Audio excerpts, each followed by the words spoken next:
Bonne le cow, mes belles passants, and welcome to another Red and Sev Watch a Movie. Apologies for it coming so late this week, but I've been a bit ill. Tonight we're going to be discussing The Patriot.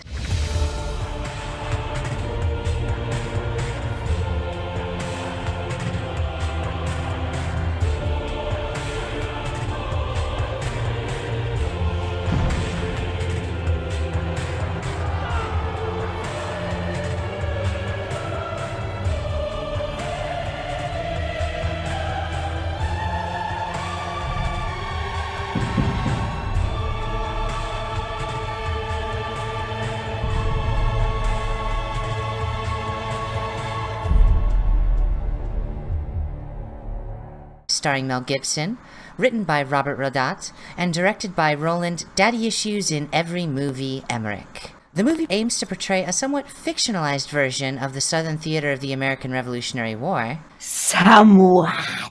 Through the lens of composite character Benjamin Martin, and when I say somewhat fictionalized, what I mean is absolutely horrendous and dishonest. It's also a I've had a hate boner against this bitch for 18 years since it came out July 4th weekend 18 years ago. Come on. Well, that's why we're doing the review. For a short recap, the movie starts with Benjamin Martin, who is a composite of Francis Marion and a couple other people from the American Revolutionary War, basically trying to build rocking chairs. Now, this is kind of the first dishonest piece of history, as while rocking chairs did exist at the time, they were not much of an American interest. They were popular in England, but there weren't many chair makers who were making them in the United States. Also, Francis Marion totally did not have any legitimate children by that point, or even a wife. He only got married after the American Revolution.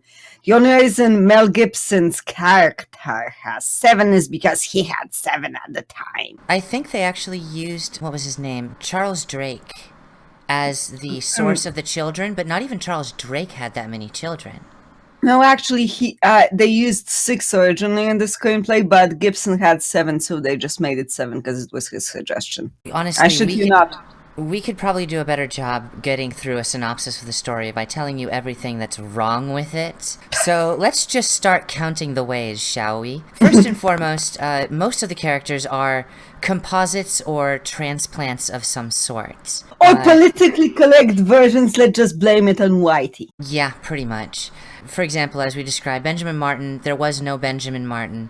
However, there was a Francis Marion who, despite the film's attempts to paint Benjamin Martin as a good and slave-freeing individual, was quite slave owner, slave raper, never married until after the Revolutionary War. Thank you very much. Also, mass murderer. Yeah, oh god, yeah. They go into this in the story about halfway through it a little bit, about his love of, not his love, but rather the fact that he had killed a number of French and Indians in the French and Indian War. However, what they don't cover is the fact that the dude saw killing Indians as a sport.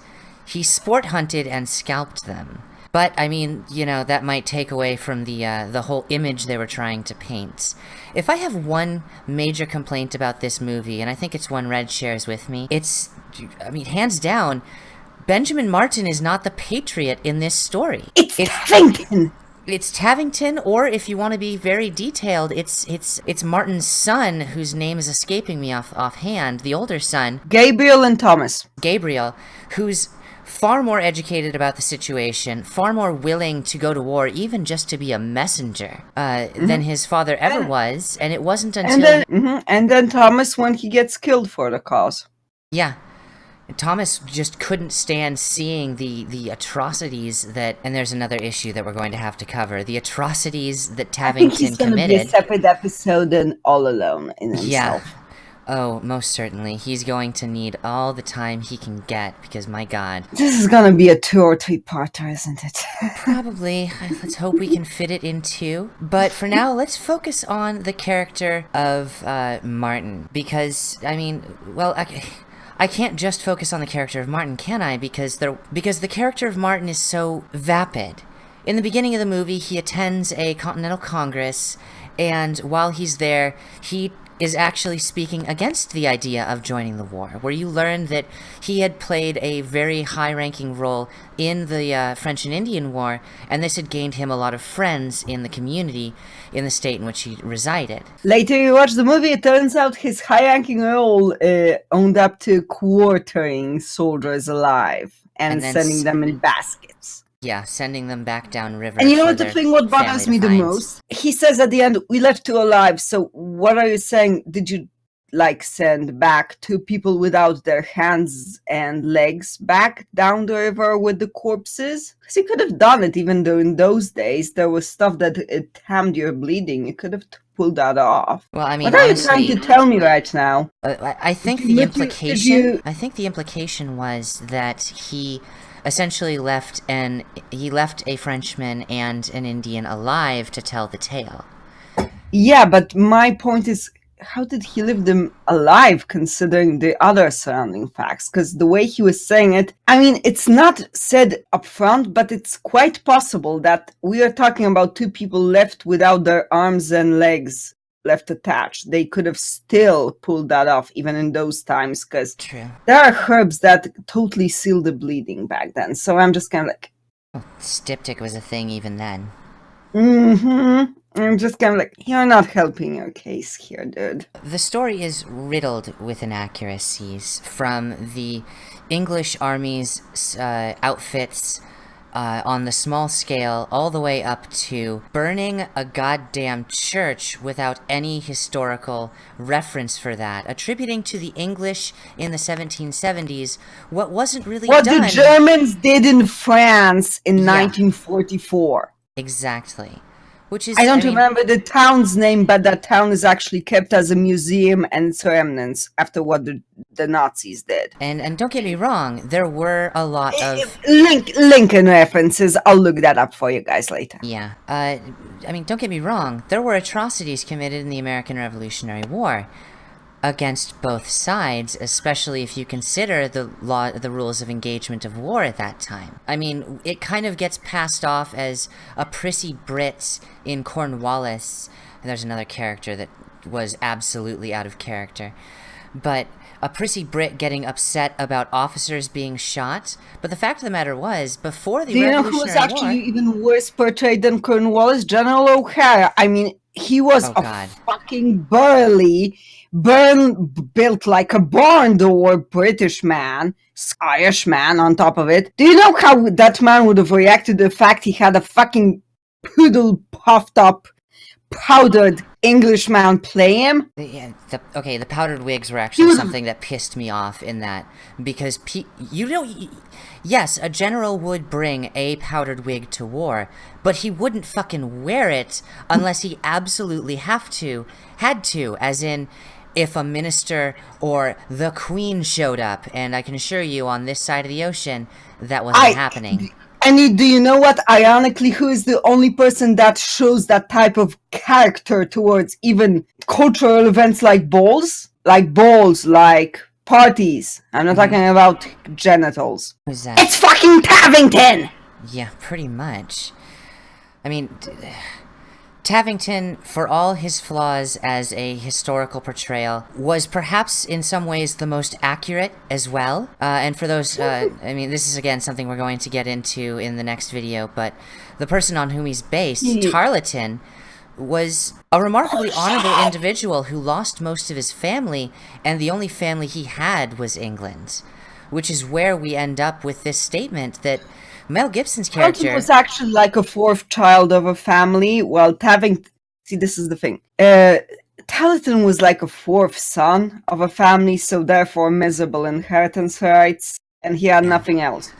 Tavington is described as the only child of a noble family, whose father squanders away all his money, and listen, I actually remember this from 18 years ago. There was a rumor going that this never ended up in the movie or even in the book, which I bought, and I have proof for it. I can bring it to you, people. You know, fuck it. I paid a whole $5 worth.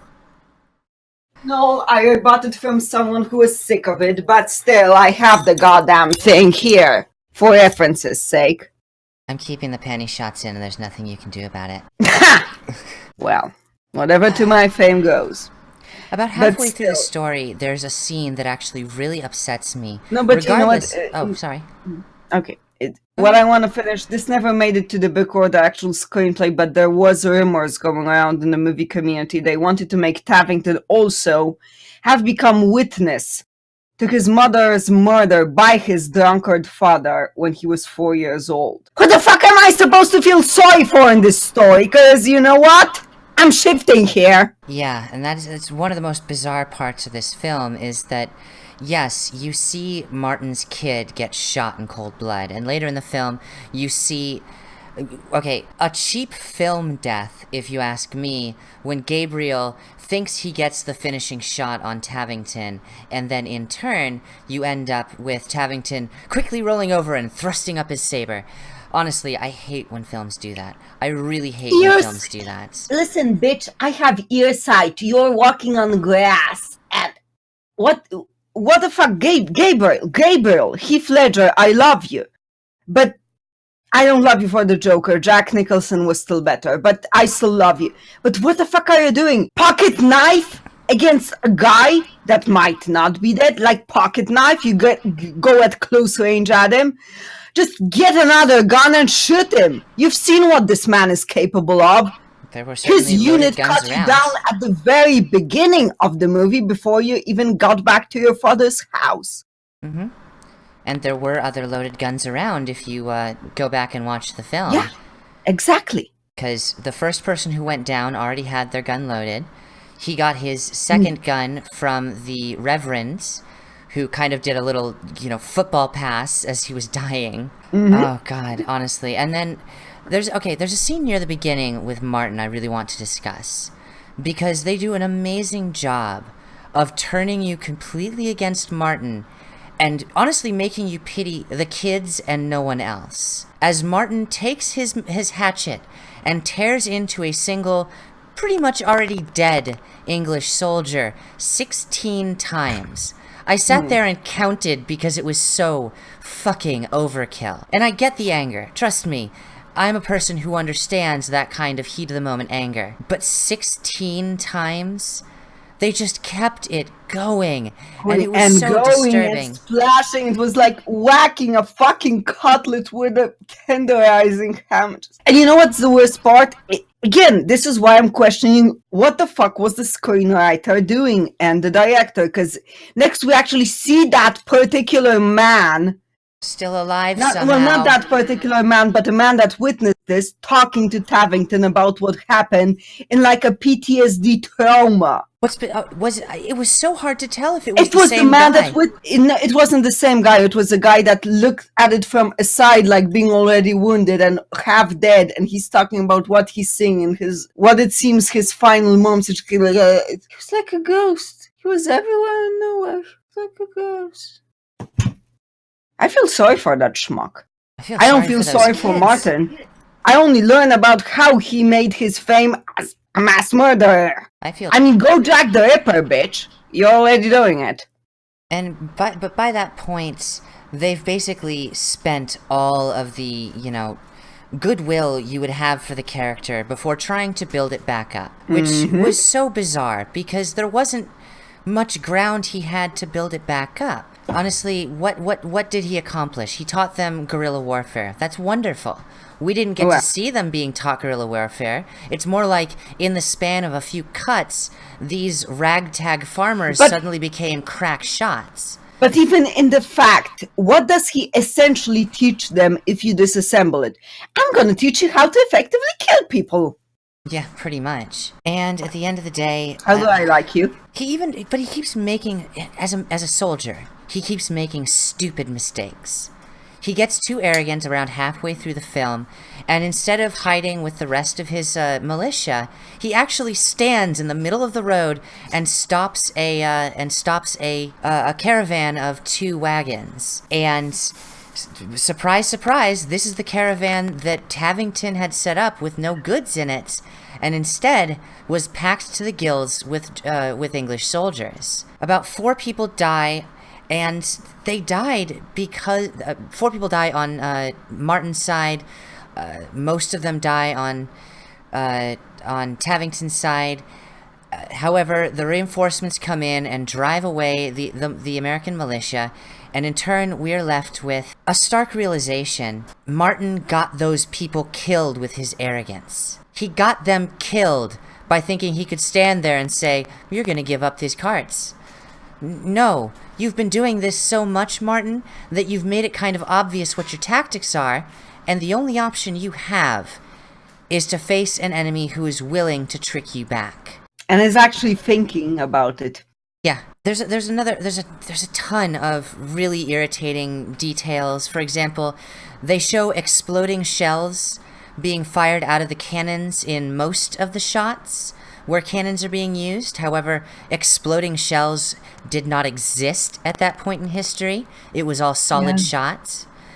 That flag did not exist at that point in time, and most flags did not exist at that time. The fact of the matter is, most of these militias flew under their own militia banner, and there was no collective Continental Army flag at that point, meaning that the entire, honestly, masturbatory patriotic material of him running in... If you look to the movie, you can actually spot the current American flag in there, right? Yeah, no. 50 states!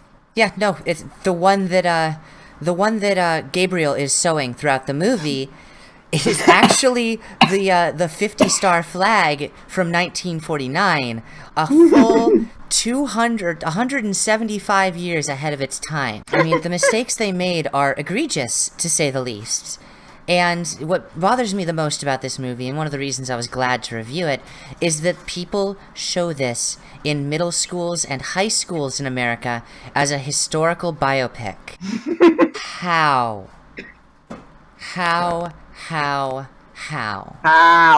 Even with addendums. Even with the even with the information we're giving you, which is probably provided by teachers, that you had Charles Drake, Francis Marion, and 2 or 3 other people who were kind of pulled together to make the character of Benjamin Martin. Even with the information that Tavington is Tarleton and that Cornwall... Oh, here's an interesting fact. There was actually an officer that existed within the ranks between Cornwallis and Tarleton, who was completely left out of the movie. Listen, this was the best thing. He was totally left out. See, this is the thing. Tarleton, not so much of a massacre. I mean, we're talking also about a guy. We're talking about a burly guy portrayed as Tarleton. No, Tarleton was like a little fucking ginger squirrel. He was short. He was red-haired.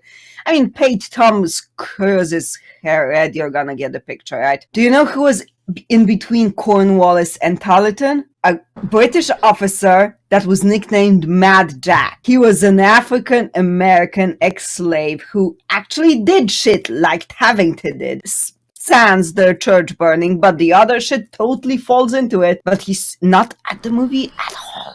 He's not in the movie. Let's take a moment to actually discuss the church burning. This is too, but I'm just gonna say it's the year 2000. Just hire Colin Salmon. Yeah, no just kidding. do it.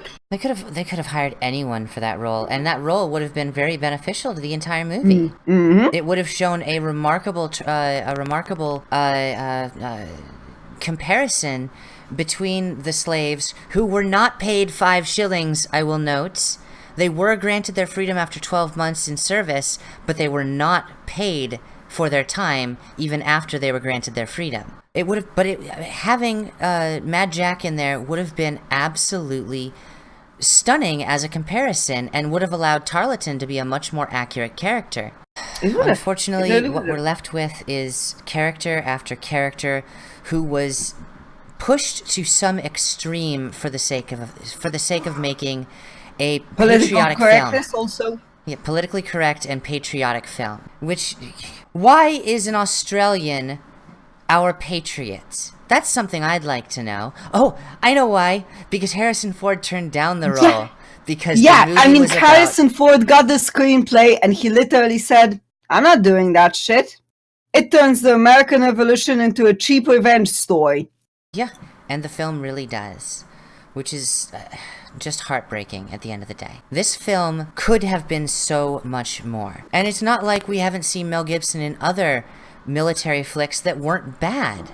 We Were Soldiers, which I went and watched recently, was decent. Do you know what the other funny thing is?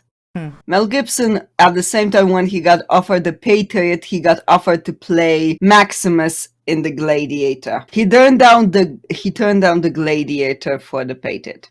Well, I mean, if one movie had to go down, it might as well be a chauvinistic piece that ended up being completely dishonest anyways. That being said... Chauvinist? Well, I mean, I'm a chauvinist, call me a chauvinist, but I totally don't get to see tits of anyone I recognize in the Gladiator. I still get to see Vanessa Redgraves' daughter's tits in this one. At least the tops of them.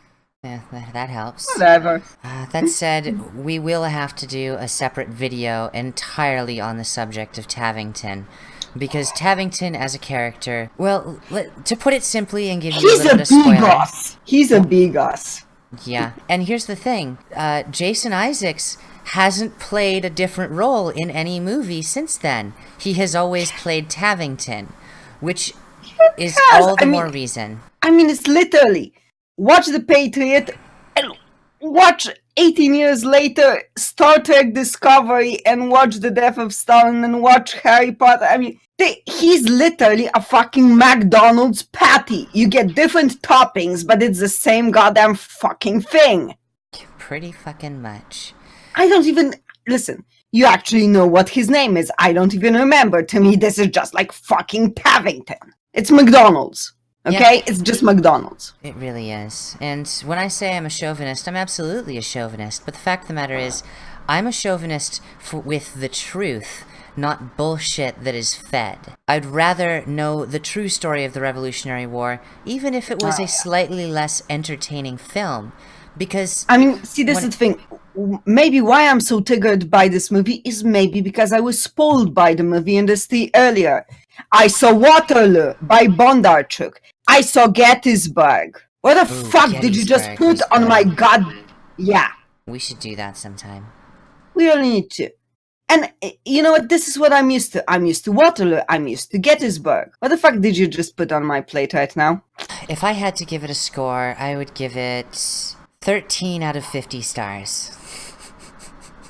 And that's generous.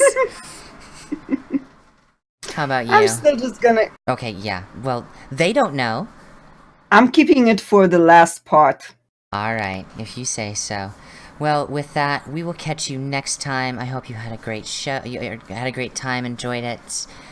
Yeah, next time. Stay tuned for part 2. Subscribe, like, share, donate to Patreon. Mwah.